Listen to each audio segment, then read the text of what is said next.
नमस्कार, प्रादेशिक समाचारों के इस बुलेटिन में आपका स्वागत है। सबसे पहले मुख्य समाचार। केंद्रीय मंत्री लल्लन सिंह ने राहुल गांधी, तेजस्वी यादव पर कसा तंज, कहा सब जमीन घोटाले में फंसे हैं, जल्द जाएंगे जेल।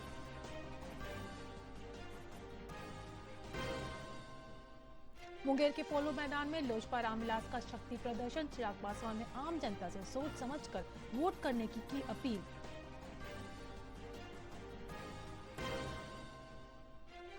उप मुख्यमंत्री विजय कुमार सिन्हा ने कहा, प्रदेश में कानून व्यवस्था बनाए रखने के लिए नीतीश सरकार गंभीर।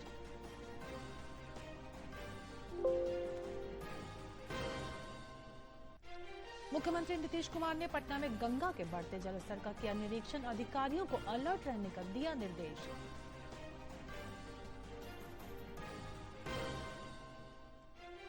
चंदन मिश्रा हत्याकांड में पटना पुलिस को मिली बड़ी कामयाबी। 5 आरोपियों को कोलकाता से किया गिरफ्तार।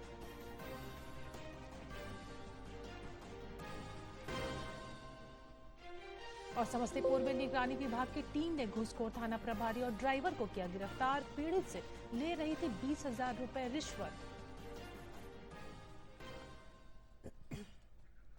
और अब खबरें विस्तार से। पटना में केंद्रीय मंत्री लल्लन सिंह ने राहुल गांधी, ममता बनर्जी और लालू परिवार पर एक साथ निशाना साधा। उन्होंने कहा कि दिल्ली में जो प्रधानमंत्री बनने का सपना देख रहे हैं या फिर बिहार में जो मुख्यमंत्री बनने का सपना देख रहे हैं, सभी जमीन के घोटाले में फंसे हुए हैं। मोदी जी के राज में सभी जेल जाएंगे, गड़बड़ करिए अंदर जाइए।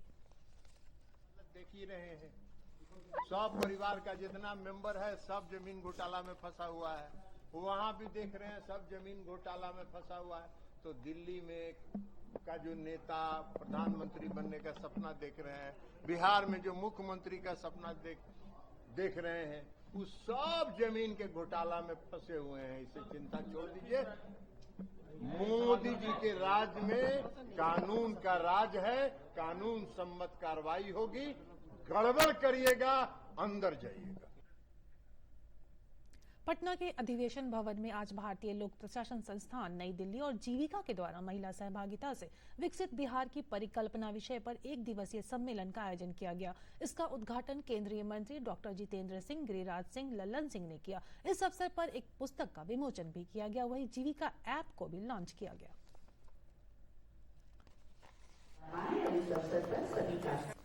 मुझे आज माननीय अतिथियों का स्वागत करते हुए समृद्ध बिहार के साथ मैनेजमेंट सिस्टम ऐप का शुभारंभ आपसे सन 2014 से लेकर के अभी तक आपने देखा होगा कि महिलाओं को प्राथमिकता देते हुए मोदी जी के नेतृत्व में एक के बाद एक ऐसी योजनाएं प्रारंभ की गई हैं जिनका केंद्र बिंदु महिलाएं रही हैं।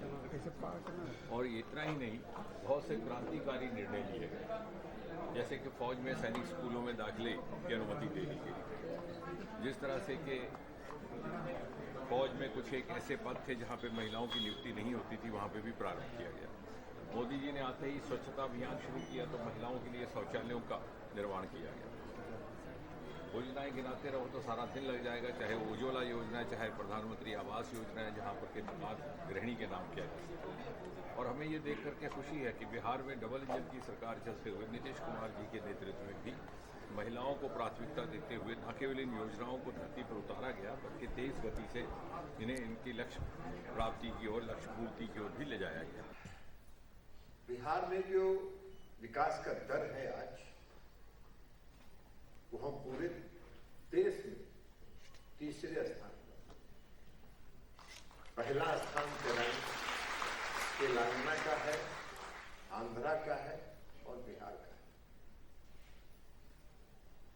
और यह बिहार का विकास का दर जो 14.5% है करेंट प्राइस पर, और जो फिक्स प्राइस पर है 9.2%।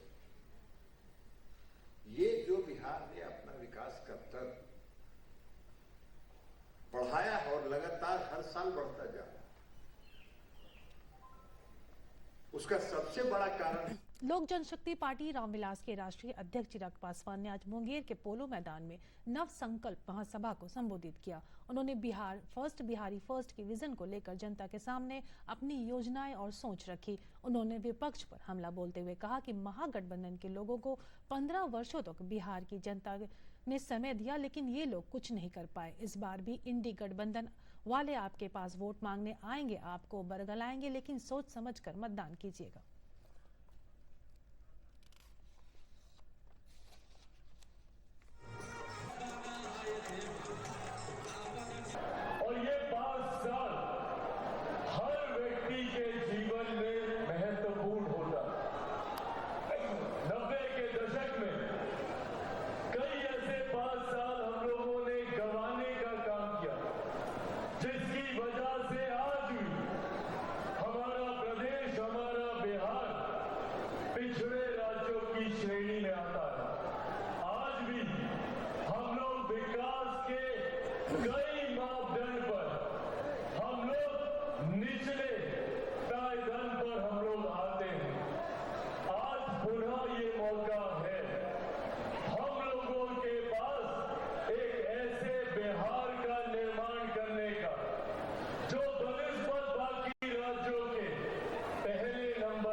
उप मुख्यमंत्री विजय कुमार सिन्हा ने आज लखीसराय में नेता प्रतिपक्ष तेजस्वी यादव पर जमकर पलटवार किया। उन्होंने कहा कि अपराध को लेकर विपक्ष के आरोप निराधार और भ्रामक है। नीतीश सरकार कानून व्यवस्था बनाए रखने के लिए पूरी गंभीरता से काम कर रही है।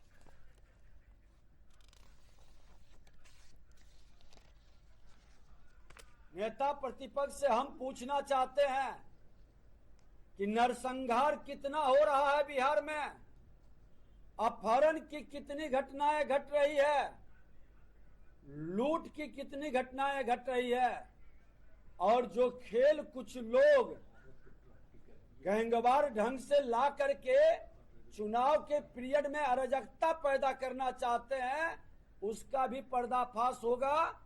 एक्शन भी हो रही है 24 घंटा से 72 घंटा 96 घंटे के अंदर इनकाउंटर भी हो रहा है, बुलडोजर भी चल रहा है, स्पीडी ट्रायल पर संपत्ति भी जब्त होगा। चिंता न करें नेता प्रतिपक्ष, आपके द्वारा पोषित जो महामारी था हत्या अपहरण लूट बलात्कार का, वो बीमारी नहीं आने दे रहे हैं। और ये जो लोग गैंगवार का वातावरण बनाना चाहते हैं, उसका इनकाउंटर भी सुनिश्चित हो रहा है। मुख्यमंत्री नीतीश कुमार ने आज सड़क मार्ग से पटना के आसपास गंगा नदी के बढ़ते जलस्तर का जायजा लिया। मुख्यमंत्री ने पटना सिटी के कंगन घाट से दानापुर के नासरी घाट तक गंगा नदी के बढ़ते जलस्तर का निरीक्षण किया, जहां उन्होंने गंगा नदी के बढ़ते जलस्तर और तटीय इलाकों के वर्तमान स्थिति की पूरी जानकारी अधिकारियों से ली। वहीं सीएम ने अधिकारियों को अलर्ट रहने का निर्देश दिया। मुख्यमंत्री ने जेपी गंगा पथ पर पर्यावरण, वन एवं जलवायु परिवर्तन विभाग द्वारा विकसित किए जा रहे पार्क का भी निरीक्षण किया।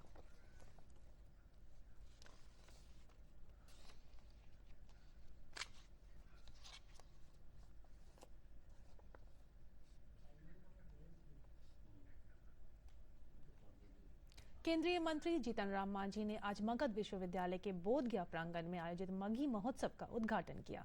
इस अवसर पर उन्होंने कहा कि मगही को 8वीं सूची में शामिल किया जाना चाहिए।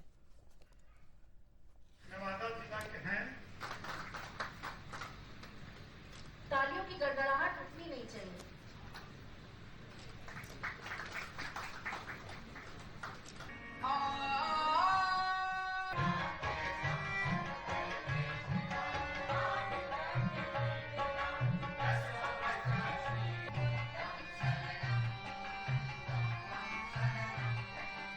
मगही के बारे में मगही सम्मेलन था और मगही के मूर्धन्य कवि, उपन्यास लेखक हमारे स्वर्गीय राम प्रसाद बाबू थे, उनके जन्मतिथि भी है, उनके संबंध में भी बातें हुई और मगही को कैसे आगे बढ़ाया जाए, संपर्क की भाषा हो या फिर इसको 8वां सूची में कैसे लाया जाए उसकी भी मांग हुई। तो इस तरह की बातें यहाँ पर हुई और हम भी समझते हैं कि मगही को 8वीं सूची में आना चाहिए, क्योंकि मगही हर भाषा का ये उद्गम स्थान है और मगही सब कुछ समझते हैं, भले न लोग बोलें। और हम कोशिश किया है, लोगों से अपेक्षा की है कि जिस प्रकार से अन्य लोग अपनी भाषा में बोलते हैं तो आप भी मगही को हर तरह से लोगों के संपर्क भाषा में बोलिए, लजाइए नहीं। पिछले बिहार विधानसभा में कांग्रेस महागठबंधन की प्रमुख सहयोगी थी। सीटों के बंटवारे में भी 243 सदस्यीय विधानसभा में कांग्रेस को 70 सीटें मिली, लेकिन कांग्रेस का प्रदर्शन बहुत लचर रहा। कांग्रेस ने एक युवा चेहरे कृष्णा अल्लावरू को प्रदेश का नया प्रभारी नियुक्त किया है। बिहार में कांग्रेस की संभावनाओं पर हमारे संवाददाता कुमार आलोक ने कृष्णा अल्लावरू से खास बातचीत की। अल्लावरू जी, किस तरीके का भविष्य देखते हैं जब राजद के साथ आपका गठबंधन है? कांग्रेस का भविष्य किस तरीके से आप देखते हैं बिहार में?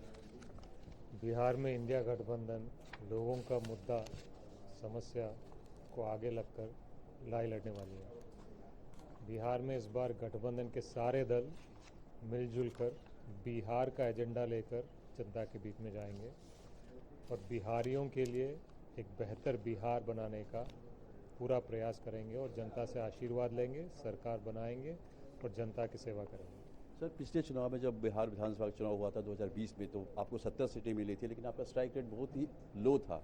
लेकिन इस बार जब सीट शेयरिंग की बात होगी तो क्या उसी पे कायम रहेंगे या गठबंधन के और जो दल हैं, बड़े दल हैं, उनका कहना है कि नहीं, कांग्रेस को सीटें हम और कम देंगे इस बार? गठबंधन के सारे दल मिलजुल के बातचीत कर रहे हैं, अच्छी बातचीत हो रही है। हर एक सीट पे किसका दावा है, कौन उम्मीदवार रहेगा, ये चर्चा चल रही है, स्टडी प्रोग्रेस हो रहा है। और इस बार बिहार में 243 सीटों पे इंडिया गठबंधन के उम्मीदवार, हर पार्टी अपना उम्मीदवार करके लड़ेगी और ज़रूर इस बार अच्छा परिणाम आएगा। तो ये थे कृष्णा अल्लावरू जी, जो बिहार कांग्रेस के प्रभारी हैं, और इनका कहना है कि कांग्रेस के अंदर जो गुटबाजी रही है उस गुटबाजी पर नियंत्रण करना हमारी पहली प्राथमिकता है। और गुटबाजी हर जगह होती है, हर पार्टी में होती है, लेकिन अगर ऐसी बात है तो हम उस पर नियंत्रण करने का पूरा प्रयास करेंगे। कैमरामैन विनोद ओझा के साथ Kumar Alok, GD news, Patna. STF की ताज़ा रिपोर्ट में भारत ने एक बार फिर वैश्विक मंच पर अपनी निर्णायक भूमिका दर्ज की है। आतंकवाद के वित्त पोषण और धन शोधन जैसे गंभीर अपराधों के खिलाफ भारत की सक्रिय कार्रवाइयों को एसटीएफ ने सराहा है। भारत की ये वैश्विक सक्रियता दर्शाती है कि अब देश न केवल विकास का हिस्सा है, बल्कि वैश्विक नीति निर्धारण का केंद्र भी बन चुका है। पोषण और धन शोधन के खिलाफ लड़ाई में भारत की सक्रियता को एफएटीएफ की हालिया रिपोर्ट में विशेष रूप से रेखांकित किया गया है। एफएटीएफ क्या है? फाइनेंशियल एक्शन टास्क फोर्स यानी एफएटीएफ एक स्वतंत्र अंतर सरकारी संगठन है, जिसकी स्थापना वर्ष 1989 में पेरिस में G7 सम्मेलन के दौरान की गई थी। इसका उद्देश्य है मनी लॉन्ड्रिंग, आतंकवाद को मिलने वाली वित्तीय सहायता और प्रतिबंधित हथियारों के प्रसार में लगने वाले धन के स्रोतों की निगरानी करना। वर्तमान में एफएटीएफ के 40 सदस्य देश हैं और 200 से अधिक देश इसके दिशा निर्देशों का अनुपालन करते हैं। ग्रे और ब्लैक लिस्ट की संरचना। एफएटीएफ वर्ष में 3 बार 2 सार्वजनिक सूचियां जारी करता है। ग्रे लिस्ट, इसमें वे देश आते हैं जो एफएटीएफ के साथ मिलकर रणनीतिक खामियों को दूर करने की प्रक्रिया में होते हैं। ब्लैक लिस्ट, इसमें उन देशों को रखा जाता है जिनमें गंभीर कमियां होती हैं और जो सुधार के लिए पर्याप्त प्रयास नहीं करते।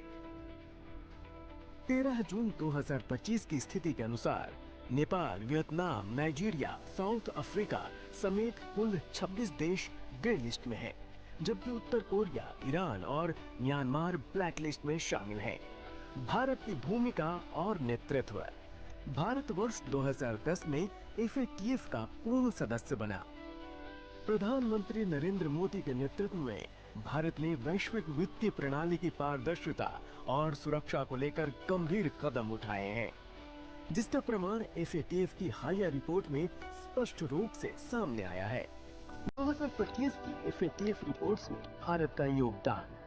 FATF ने जून जुलाई 2025 में 2 प्रमुख रिपोर्ट्स प्रकाशित की। पहला, complex proliferation financing and sanctions evasion schemes. दूसरा, comprehensive update on terrorist financing risks. इन रिपोर्ट्स में भारत की ओर से दिए गए 2 केस स्टडीज को विशेष रूप से शामिल किया गया। पाकिस्तान के नेशनल डेवलपमेंट कॉम्प्लेक्स से जुड़े प्रसार वित्त पोषण मामलों पर भारत की ओर से प्रस्तुत जानकारी। भारत में VPN और ऑनलाइन पेमेंट माध्यमों के उपयोग से एक लोन वोल्फ हमले की फंडिंग की पहचान, जिसे भारतीय एजेंसियों ने सफलतापूर्वक ट्रैक किया। FATF का भारत को विशेष दर्जा।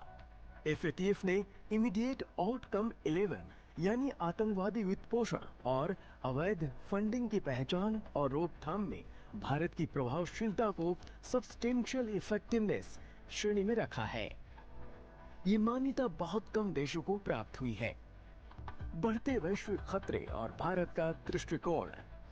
FATF ने अपनी रिपोर्ट में चेतावनी दी है कि अब आतंकवादी संगठन क्रिप्टो करेंसी और गेमिंग प्लेटफॉर्म का दुरुपयोग कर रहे हैं। सोशल मीडिया और क्राउड फंडिंग के माध्यम से फंड जुटा रहे हैं और पारंपरिक माध्यमों जैसे हवाला, नकद तस्करी का भी उपयोग कर रहे हैं। गर्व और संकल्प के साथ प्रधानमंत्री नरेंद्र मोदी के नेतृत्व में भारत न केवल घरेलू स्तर पर वित्तीय पारदर्शिता सुनिश्चित कर रहा है, बल्कि वैश्विक स्तर पर भी आतंकवाद और अपराध के वित्तीय स्रोतों को समाप्त करने की दिशा में अग्रणी भूमिका निभा रहा है। FATF जैसी संस्थाओं में भारत की सक्रिय भागीदारी विकसित भारत 2047 के संकल्प की ओर एक महत्वपूर्ण कदम है। समाचारों का सिलसिला जारी रहेगा, लेकिन एक छोटे से अंतराल के बाद।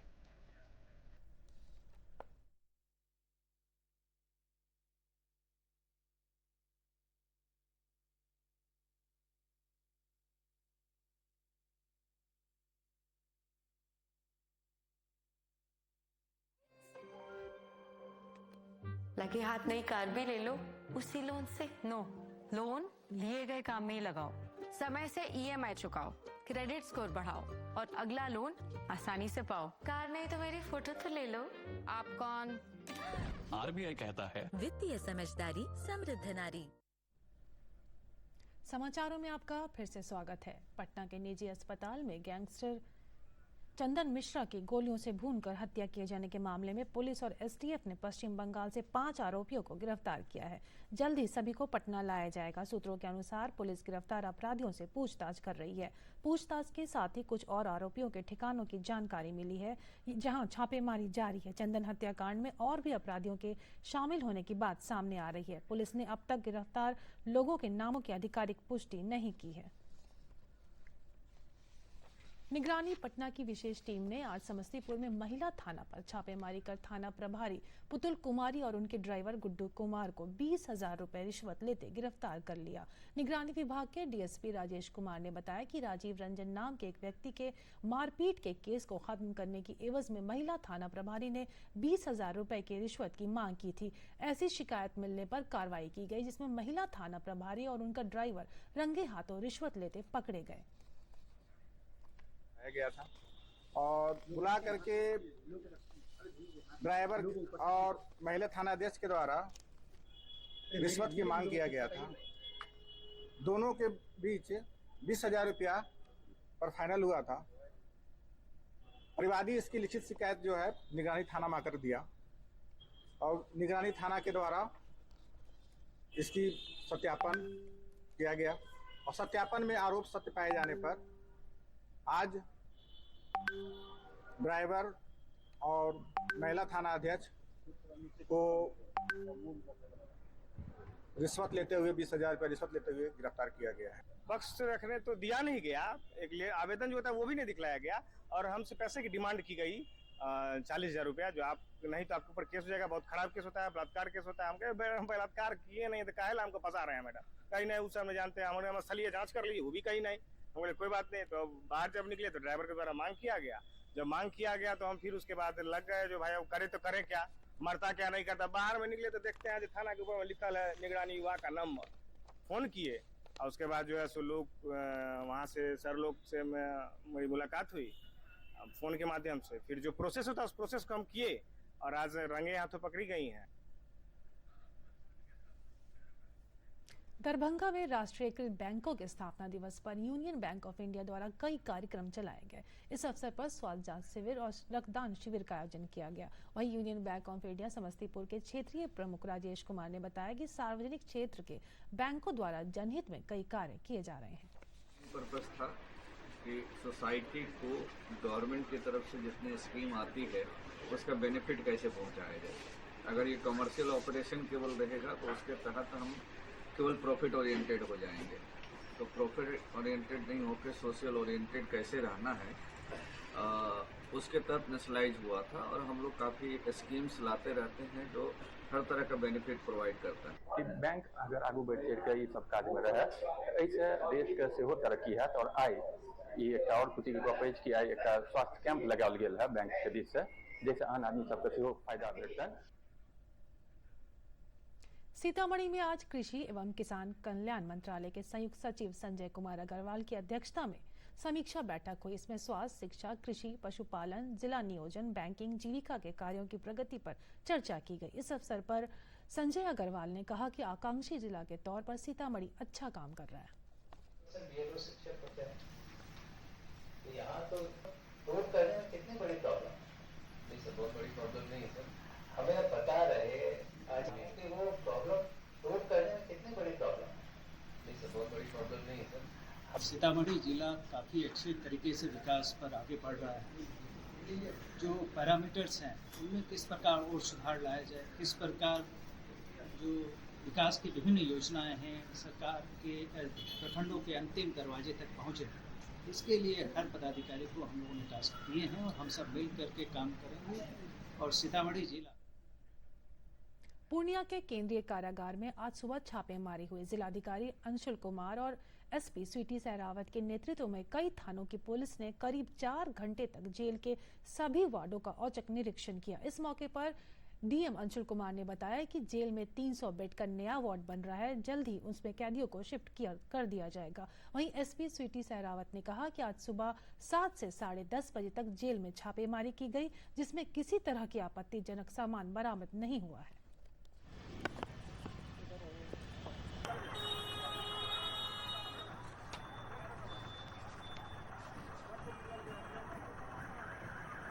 सुबह से ही हम लोग सेंट्रल जेल में छापामारी करवा रहे हैं। इसमें अपर समाहर्ता, एडीएम, साथ में एडिशनल एसपी पुलिस, एसडीएम एवं सभी वरीय पदाधिकारीगण, एसपी महोदया, मेरे द्वारा स्वयं हम लोगों के द्वारा बारीकी से एक एक कक्ष को देखा गया है और उसमें प्रयास करा गया है कि कोई भी संदिग्ध व्यक्ति मोबाइल फ़ोन, तंबाकू, नशे की वस्तु इत्यादि तो नहीं है। तो हम लोगों को अभी वर्तमान में वहाँ से कुछ भी इस तरीके की संदेहास्पद सामग्री नहीं मिली है। साथ में हम लोगों ने महिला कैदियों से एवं जो पुरुष कैदी हैं इनसे भी वार्ता करी कि क्या सब ठीक चल रहा है। उनके द्वारा भी अपनी स्थिति को बताया गया और वो संतुष्ट। नालंदा के पावापुरी में कर्ज से परेशान एक ही परिवार के 5 लोगों द्वारा जहर खाकर आत्महत्या करने की घटना को पुलिस ने गंभीरता से लिया है। इस मामले पर नालंदा के पुलिस अधीक्षक भारत सोनी ने बताया कि घटना के हर पहलू की जांच की जा रही है। एफएसएल की टीम को भी जांच के लिए बुलाया गया है। धर्मेंद्र कुमार और उनके परिवार द्वारा जो सल्फास की जो मात्रा कंज्यूम की गई थी, उसके बाद जो है अभी तक 4 लोगों का उसमें देहांत हो चुका है।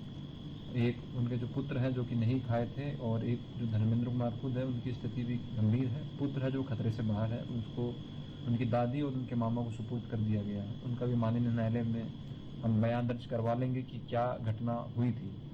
देखिए, घटना स्थल जो है वो उनके घर से तकरीबन 2.5 किलोमीटर दूरी पे है, जो कि एकदम बगीचे के अंदर उनके द्वारा जो है वो सल्फास कंज्यूम किया गया है। अभी तक पता चल पा रहा है कि कोई पैसों का लेन देन जो था उन्होंने कर्ज पे लिया था और कुछ साड़ी का बिजनेस शुरू किया था जो कि फेल कर गया था। और कुछ गोतिया का विवाद बता रहे हैं उनका जमीन से संबंधित था जो कि शेखपुरा से संबंधित है। उसका हम अगर जांच कर रहे हैं। समाचारों का सिलसिला जारी रहेगा, लेकिन एक छोटे से अंतराल के बाद।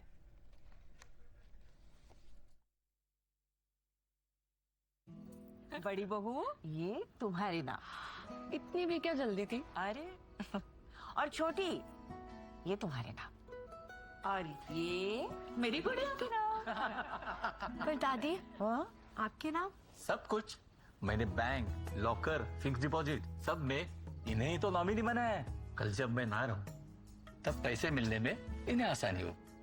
शुभ शुभ बोलो। क्या? आरबीआई कहता है जानकार बनिए, सतर्क रहिए। समाचारों में आपका फिर से स्वागत है। सुपौल में वन महोत्सव का आयोजन किया गया। इसका उद्घाटन जिलाधिकारी सावन कुमार ने रुद्राक्ष का पौधा लगाकर किया। पुलिस अधीक्षक और उप विकास आयुक्त ने भी इस मौके पर चंदन और आम का पौधा लगाया। इस अवसर पर जिलाधिकारी ने आम लोगों से अपील की कि जल जीवन हरियाली अभियान को सफल बनाने के लिए ज्यादा से ज्यादा पौधे लगाएं।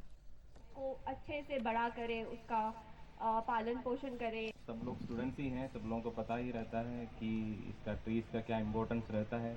तो आप लोग सब यंग लोग हैं, जो आप लोग जब बड़े होते हैं तो आप लोग बाकी लोगों को भी इंफॉर्मेशन दे दीजिएगा कि इसका इम्पोर्टेंस क्या रहता है ट्रीज का। कैन एनीबडी से ये वन महोत्सव कब शुरू हुआ और उसका शुरुआत कैसे हुए, किसी को पता है?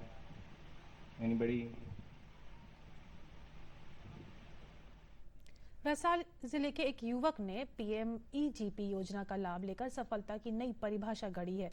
युवक ने साबित कर दिया कि अगर इरादे मजबूत हो तो नई राह बनाई जा सकती है। पेश है ये खास रिपोर्ट। रोजगार देकर पर डे का मैं प्रोडक्शन लगभग 3 से 4 कुंटल अगरबत्ती मेट्रोपोटे बनता है। और बिहार के अन्य राज्य जिलों में, यूपी में और अन्य स्टेट के बाहर भी में हमारा जा रहा है। विक्की की अगरबत्ती यूनिट में गांव के ही 8 महिला और पुरुष काम करते हैं। इनकी बनाई अगरबत्ती की खुशबू अब वैशाली के साथ साथ आसपास के जिलों में भी फैलने लगी है। इसके साथ ही अगरबत्ती की वजह से कुछ घरों में चूल्हा भी जल रहा है। फुलार में अगरबत्ती फैक्ट्री है, हमको मालूम हुआ अगरबत्ती फैक्ट्री फुलार में है, तो हम यहाँ आए तो हम अगरबत्ती बनाते हैं। सब अपना घर का काम धंधा कर 6000 के महीना मिलता है। 50-60 किलो अगरबत्ती बना लेते हैं मसाला। रोजगार पाने से ज्यादा रोजगार देने वालों की जरूरत है। अगर इरादे मजबूत और हौसला हो तो सरकारी योजनाएं और प्रशिक्षण जीवन में बड़े बदलाव ला सकते हैं। विक्की दूसरे बेरोजगार युवाओं को भी स्वरोजगार के लिए प्रेरित कर रहे हैं। दूरदर्शन समाचार के लिए वैशाली से रतन कुमार की रिपोर्ट। और अंत में मुख्य समाचार एक बार फिर। केंद्रीय मंत्री लल्लन सिंह ने राहुल गांधी और तेजस्वी यादव पर कसा तंज, कहा सब जमीन घोटाले में फंसे हैं, जल्द जाएंगे जेल।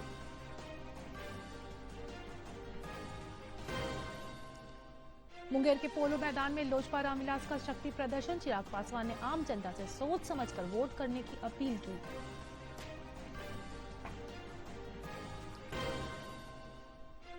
उप मुख्यमंत्री विजय कुमार सिन्हा ने कहा प्रदेश में कानून व्यवस्था बनाए रखने के लिए नीतीश सरकार गंभीर।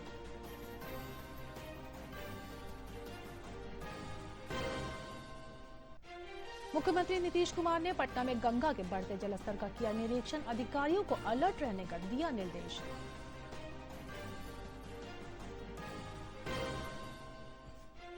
चंदन मिश्रा हत्याकांड में पटना पुलिस को मिली बड़ी कामयाबी। 5 आरोपियों को कोलकाता से किया गिरफ्तार।